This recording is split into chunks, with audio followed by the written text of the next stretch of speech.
राजकुमार पास आकर अपने घोड़े की लगाम एक पेड़ से बांधी और ईश्वर का नाम लेकर बाग के अंदर कदम रखा। घूमते घूमते वो एक बगीचे में जा पहुंचा।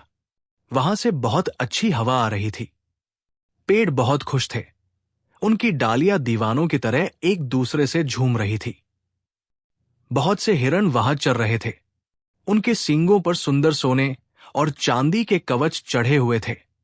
चमकदार काठी उनकी पीठ पर पड़ी हुई थी और कीमती धातुओं के रुमाल उनकी गर्दन में बंधे हुए थे। लेकिन एक हिरण पर राजकुमार की नजर पड़ी जो उस बाग में घूम रहा था।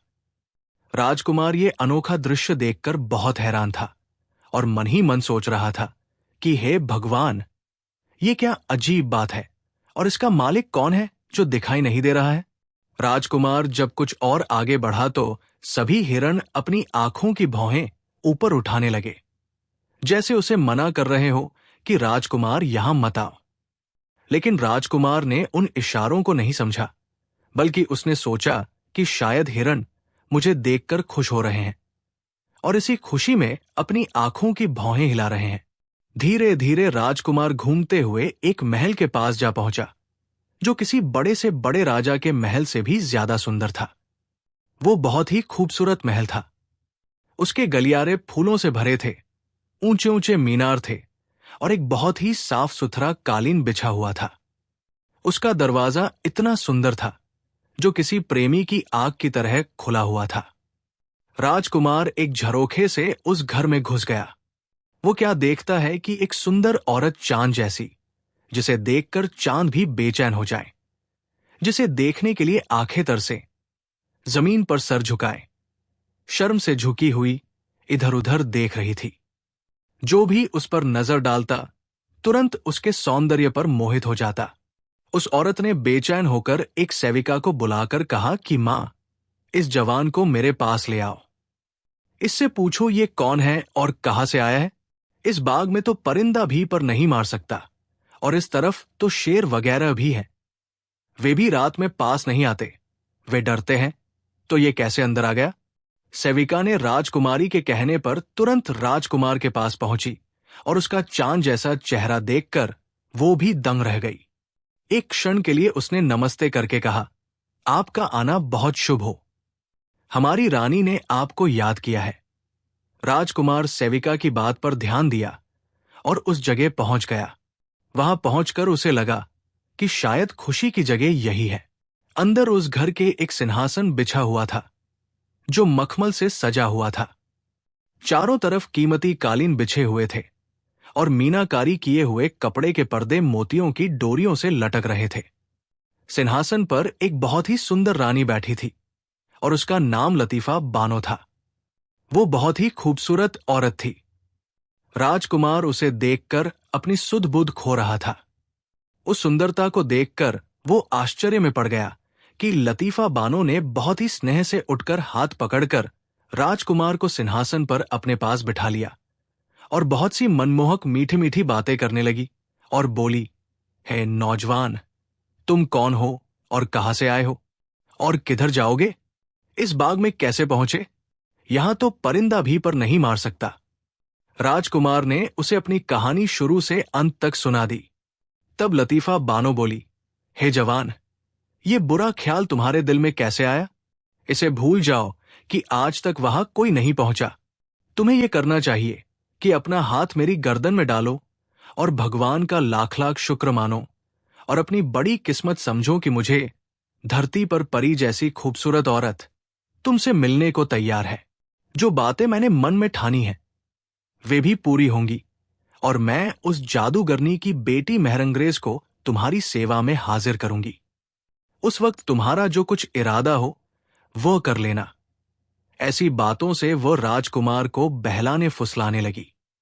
राजकुमार ने कहा, हे लतीफा बानो, मैं तुम्हारे साथ ये वादा करता हूं कि जब तक उस जादूगरनी को मार न दूं और जादूगरनी को गिरफ्तार न करूं और उसकी बुरी बेटी मेहरंग्रेज को अपने कब्जे में लाकर घोड़े की टापों से न रौंद दूं और उसका मांस चीलों और कुत्तों को न खिला दूं, तब तक दुनिया का सुख और आराम मुझ पर हराम है। जब इन कामों से फुर्सत पाऊंगा तो उस वक्त तुमसे शादी करूंगा, तुमको अपने विवाह में लाऊंगा और तुम्हारे साथ मिलने की इच्छा पूरी होगी। हालांकि लतीफा बानो बार बार इस बात पर जोर दे रही थी कि राजकुमार इस अभियान से बाज आ जाए, मगर राजकुमार उसकी बात पर नहीं मान रहा था। मजबूर होकर उस जादूगरनी ने मन में ये योजना बनाई कि शराब पीने की महफिल सजाकर राजकुमार को किसी तरह शराब पिलाए ताकि दिमाग से उसका नशा छा जाए और आगे की कोशिश बेकार हो जाए। उसे यकीन था कि इस तरह महरंगरेज के लिए जो उसके दिल में है वो खत्म हो जाएगा। फिर मैं राजकुमार को जो कुछ कहूंगी वो कबूल करेगा और राजकुमार से मिलन हो जाएगा। राजकुमार ने शराब पिलाने वाली परी जैसी सुंदरियों की तरफ इशारा किया। उन्होंने इशारा पाते ही सोने का प्याला और अच्छी रंगीन शराब लाकर हाजिर की।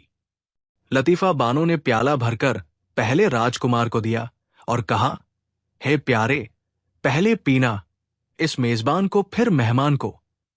यानी मेजबान पहले पीता है। लतीफा बानो ने राजकुमार के लिए पहले अपने होठों से लगाया और दूसरा प्याला भरकर राजकुमार को दिया। उसने उस बेवफा महबूबा के मीठे होठों से प्याला पी लिया। लतीफा बानो ने इधर मजे से नाच गाना शुरू किया, उधर गाने बजाने का शोर फैल गया। परी जैसी खूबसूरत परियां पहुंची और फिर ढफ और दूसरे वाद्य बजने लगे और सुरीली आवाजों में गाने लगे। इतनी खूबसूरत आवाजों में वे गा रही थी कि अगर तानसेन होता तो वो भी अपनी धुन भूल जाता। गाने बजाने का वो ऐसा जादू था कि सारा घर उनकी सुरीली और खूबसूरत आवाजों से गूंजने लगा। सुंदरियों के प्रदर्शन से अंदर का अखाड़ा बन गया। उस समय राग का ये प्रभाव था कि सुनने से बूढ़े और जवान मदहोश हो गए। ऐसा अनोखा गाना और दिल को लुभाने वाली धुनें थी जिनसे हर एक दिल मोहित हो गया। अनोखी वे ताने सीधे दिल को छू रही थी, जिनसे गाने का असर ऐसा होता था जैसे कोई स्वर्ग में पहुंच गया हो। लतीफा बानो के दिल में उसकी ऐसी आग भड़की कि राजकुमार की बेपरवाही से वो मजबूर थी। उसका कोई बस नहीं चल रहा था। 3 दिन इसी तरह महफिल चलती रही। आखिर राजकुमार ने कहा, रानी, मुझे जाने की अनुमति दीजिए, मुझे विदा कीजिए, क्योंकि मेरा सफर बहुत लंबा है और आपके प्यार की आग मेरे दिल में भी शोले भड़का रही है। ईश्वर ने चाहा तो अपनी इच्छा पूरी होने के बाद मैं जल्द आपकी सेवा में हाजिर हो जाऊंगा और वापस आकर आपके प्यार का फूल चुनूंगा और अपने दिल में लगी इस आग को बुझाऊंगा। जब लतीफा बानो ने देखा कि राजकुमार किसी भी तरह उसके वश में नहीं आता, तब उसने सेविका को आदेश दिया कि वो गाढ़ा दूध जिसमें औषधि मिली हुई है, जो सिंहासन पर रखा है, वो ले आओ। उसके खाने से उसे जवानी की ताकत और शारीरिक सुख महसूस होगा। उसके अंदर ताकत आ जाएगी। सेविका तुरंत आदेश का पालन करके वो दूध ले आई। राजकुमार ने वो खीर, जो गाढ़े दूध जैसी थी, उसे खा लिया। उसके खाते ही वो बेहोश हो गया। लतीफा बानो ने एक लकड़ी निकाली जो औरत की तरह मुड़ी हुई थी। उसे निकाला और उस पर कुछ जादू पढ़कर राजकुमार के कंधे पर इतने जोर से खींचकर मारा कि राजकुमार बेचारा चक्कर खाकर बेहोश होकर जमीन पर गिर पड़ा और गिरते ही हिरण बन गया।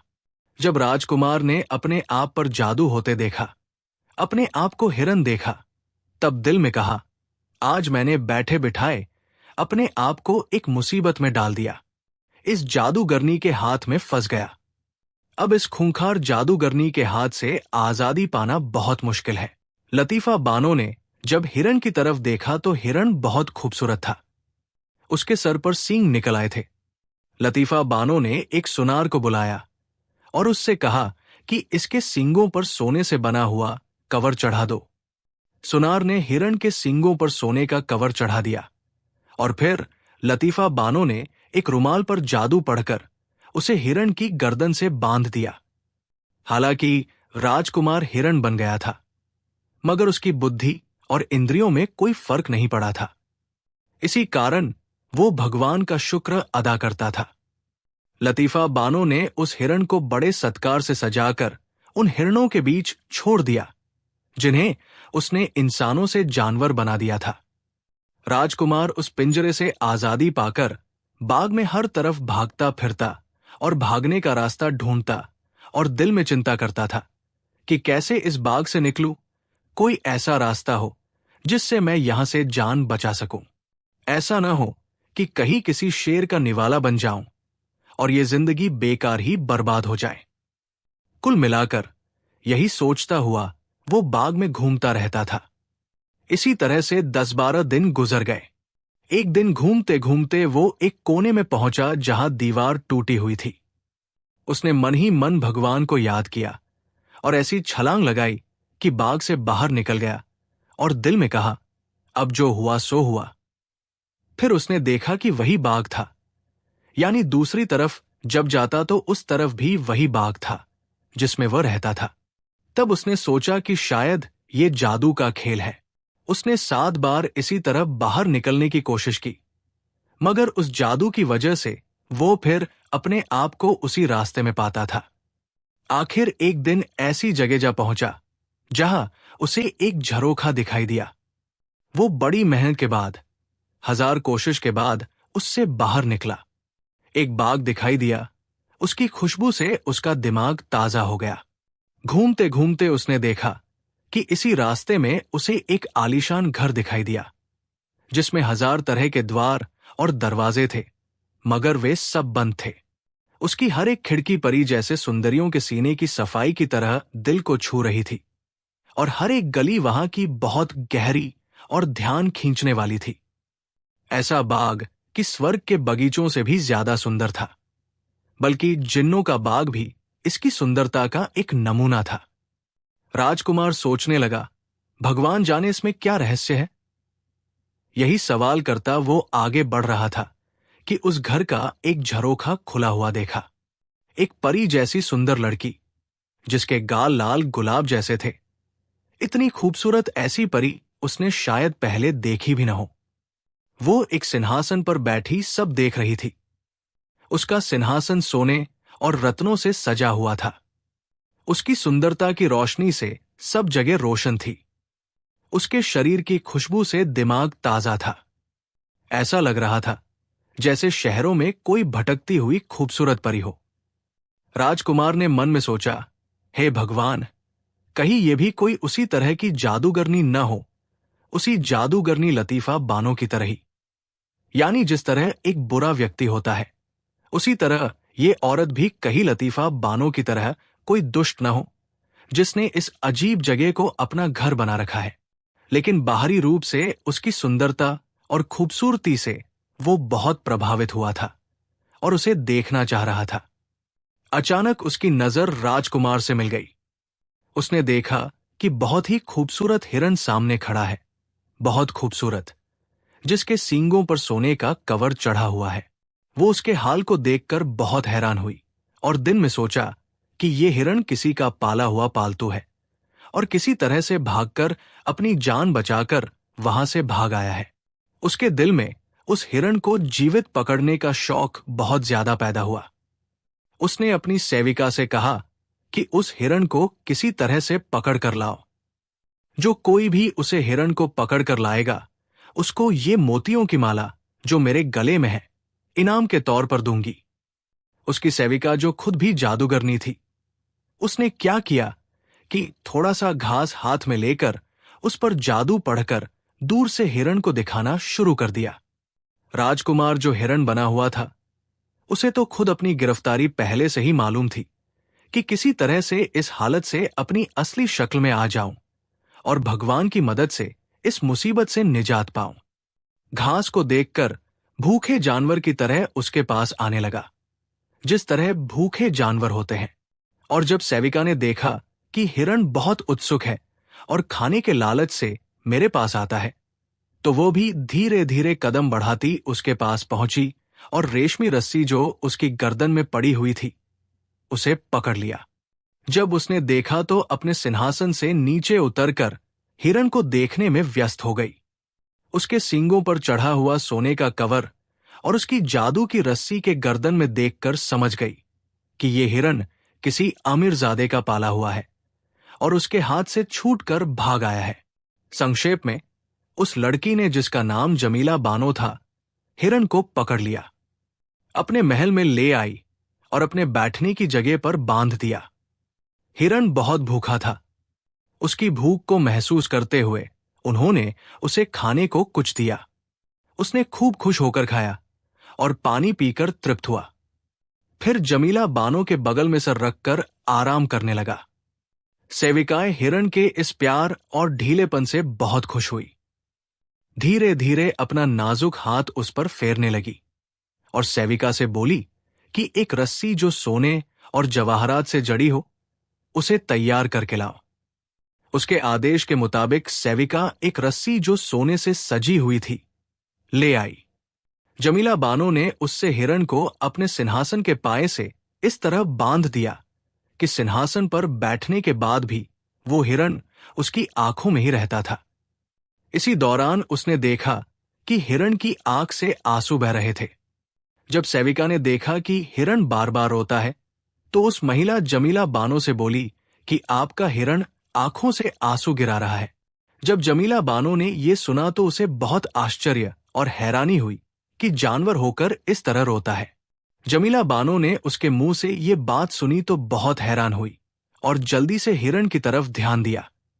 हिरण ने भी अपना सर उसके पैरों पर रख लिया और बेकाबू होकर रोने लगा। जमीला खातून उसके शरीर पर हाथ फेरकर बहुत सांत्वना देने लगी, प्यार करने लगी और कहने लगी कि किस लिए रोता है प्यारे हिरण, मैं तुझको अपनी जान से भी ज्यादा समझती हूं। और हिरण ये बात सुनकर और भी ज्यादा रोने लगा और अपने पैर को जमीला खातून के सर पर मारने लगा। सेविका ने अपनी बुद्धिमत्ता से ये मालूम कर लिया कि ये काम उस लतीफा बानो का है। उसी ने इस हिरण को इंसान से जानवर बना दिया है। वो इंसान को जानवर बनाकर कैद कर रखती है। ये समझ लेने के बाद उसने हिरण से कहा कि तुम हौसला रखो, तुझको तेरी असली शक्ल में वापस ले आती हूं। ये कहकर सेविका से बोली कि सोने से बना हुआ औषधि का डिब्बा जो उस ताक पर रखा है, वो लेकर आओ। उसके आदेश के मुताबिक सेविका वो डिब्बा लेकर हाजिर हुई। तब जमीला बानो ने स्नान करके साफ सुथरे कपड़े पहनकर और हिरण को नहला धुलाकर औषधि उस डिब्बे से निकालकर उसे खिलाया। खिलाते ही वो हिरण ठीक हो गया। जमीला बानो ने एक छड़ी मखमल के नीचे से निकालकर उस पर जादू पढ़कर फूका और हिरण के कंधे पर जोर से मारा। हिरण एक बारगी चक्कर खाकर जमीन पर गिर गया और फिर कुछ पलों के बाद लोट-पोट कर असली इंसानी शक्ल में वापस आ गया और वो रस्सी और रुमाल जो रत्नों से सजा हुआ था, जो उसके साथ बंधा हुआ था, अलग हो गया। राजकुमार जब अपने असली रूप में आया तो भगवान के आगे हजार बार प्रणाम करने लगा और जमीला बानो से बोला कि महिला, तुमने मुझको मुसीबत के पंजे से निजात देकर दोबारा नई जिंदगी दी है। मैं कहां से लाऊं शब्द कि तुम्हारे एहसान का शुक्रगुजार हूं। मेरा रोम रोम तुम्हारे दया और कृपा का गुणगान करता है। तुम्हारा एहसान मैं जिंदगी भर नहीं भूल सकता। और जमीला खातून ने जब राजकुमार को कीमती कपड़े पहनाए तो राजकुमार का सौंदर्य ऐसा चमका कि मानो चांद जमीन पर उतर आया हो। उसके शरीर की सफाई उसके कपड़ों से दिखाई दे रही थी। चमकता चांद जैसा चेहरा ये सूरत देखकर जमीला बानो उसके सौंदर्य पर और भी मोहित हो गई और बोली कि बगीचे के फूल प्यारे, सच बताओ कि तुम कौन हो, तुम्हारा नाम क्या है और किस लिए इस तरफ आए हो, और लतीफा बानो के जाल में क्यों फंसे थे। राजकुमार ने अपनी कहानी शुरू से अंत तक सुना दी। राजकुमारी ने जब उसकी अजीबोगरीब कहानी सुनी तो कहने लगी, ये मेरी आत्मा को शांति देने वाले, मुझे बेचैन करने वाले, मेरा चैन छीनने वाले, ये सुन लो कि अभी तो चौथा हिस्सा रास्ता भी तय नहीं हुआ हाला कि तुमने बड़ी मेहनत और मुश्किल कठिनाइयां उठाई है। अभी और बहुत सी खतरनाक और कठिन राहें सामने हैं। इसी कारण तुम्हें यह करना चाहिए कि इस बेकार के विचार को अपने दिल से निकाल दो। इसका परिणाम बुरा है। अपनी इस जवानी को मुसीबत में मत डालो। मेरी बात मान लो कि मुफ्त में मारा जाना बुद्धि के बाहर है। अब इस गरीब खाने को अपना महल समझकर यही रहो और जिंदगी का सुख और आराम लूटो। मैं दिलोजान से तुम्हारी सेवा करूंगी, तुम्हारे आराम को अपनी राहत से ज्यादा समझूंगी और हमेशा तुम्हारी रखवाली करूंगी। तुम्हारी सेवा में कोई कमी नहीं आने दूंगी। राजकुमार ने जवाब दिया कि ये बात सही है। आपका हक मेरी गर्दन पर इतना है कि अगर मेरी शरीर की खाल से जूतियां बनाकर भी पहने तो भी कम है, क्योंकि आपने उस जादूगरनी के जादू से मुझे निजात दिलाई है और मुझे दोबारा इंसान बनाया और इंसानी कपड़े पहनाए। मगर मैं ये उम्मीद रखता हूं कि कुछ दिनों के लिए मुझे जाने दीजिए, मुझे विदा कीजिए। अपने लक्ष्य की प्राप्ति के बाद वहां से लौटकर आपकी सेवा में हाजिर हो जाऊंगा और जो आप आदेश देंगी मुझे सब कबूल होगा। अब वहां पहुंचने की जो तरकीब हो सके वो बताइए। ईश्वर ने चाहा तो जिंदा रहा तो फिर आपके दर्शन करूंगा और आपके साथ विवाह करूंगा और आपको अपने देश में ले जाऊंगा। मैं रंगरेज से अपने भाइयों के खून का बदला लेकर बाकी उम्र सुखाराम के साथ काटूंगा। जमीला बानो ने जब देखा कि राजकुमार किसी भी तरह नहीं मानता और अपनी जिद से बाज नहीं आता, तो उसने विवश होकर राजकुमार को जाने की अनुमति दे दी और बोली कि धनुष और बाण यहां मौजूद है और एक तलवार जिसको जुल्फिकार कहते हैं, जो राजा को भी नहीं मिलती, और उसकी खासियत यह है कि अगर पहाड़ पर भी उसे मारे तो जैसे साबुन आसानी से कट जाता है, उसी तरह यह पहाड़ के आर पार हो जाएगा। और खंजर जिसकी कोई कीमत नहीं है, जिसे हकीमों ने बड़ी मेहनत से बनाया है, उसकी खासियत यह है कि वह जिसके पास हो, अगर उस पर 1000 मन का बोझ भी डाल दिया जाए तो उसे बोझ महसूस नहीं होगा, और अगर उस पर कोई हथियार चलाया जाए तो उसके शरीर पर उसका कोई असर नहीं होगा, और उसकी कीमत बहुत ज्यादा है। ये 3 चीजें मैं तुम्हारे हाथ में देती हूं। इन्हें पूरी हिफाजत से अपने पास रखना कि सफर में तुम्हारे बहुत काम आएंगी। यहां से चलकर तुम एक ऐसी मंजिल पर पहुंचोगे जहां से बड़े पैरों वाले पक्षी के देश में पहुंचना संभव न होगा, इस कारण कि बीच में 7 घाटियां हैं। अगर तुम्हारे देश के राजा इकट्ठे हो जाए तो भी 1000 साल तक एक नदी से पार उतरने का सामान न कर सकेंगे।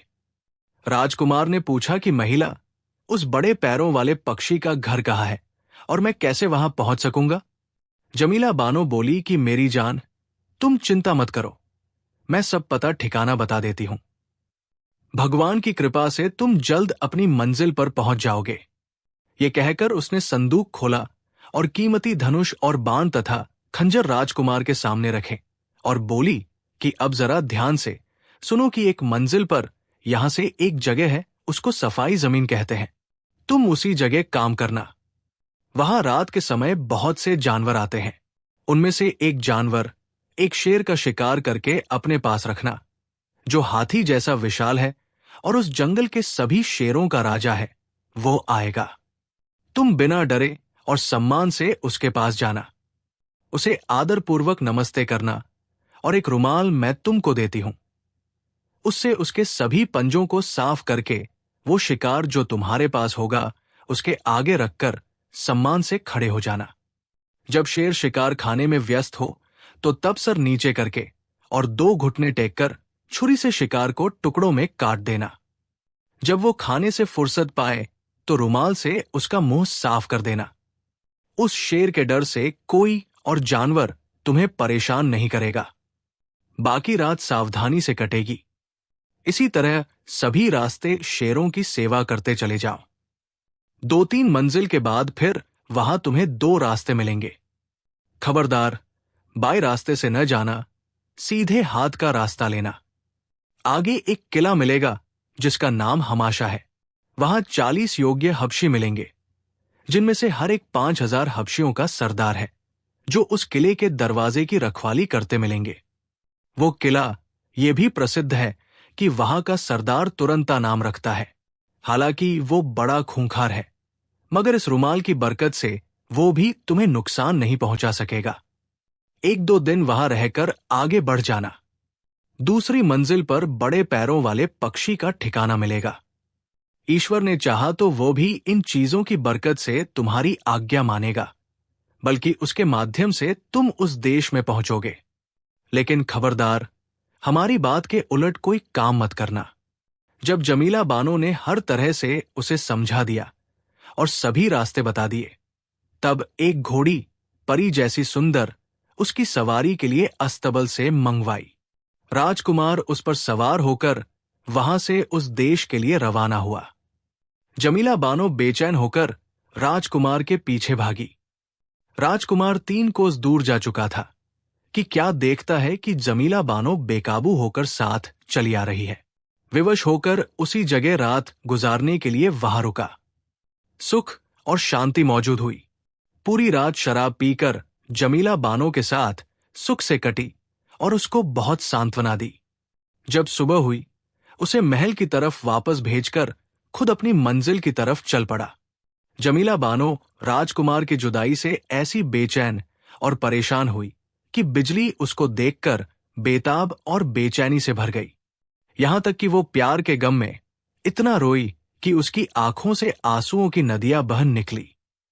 प्यार के गम से उसका ये हाल हुआ कि जिंदगी उसके लिए एक मुसीबत बन गई। उसे रात दिन चैन नहीं था।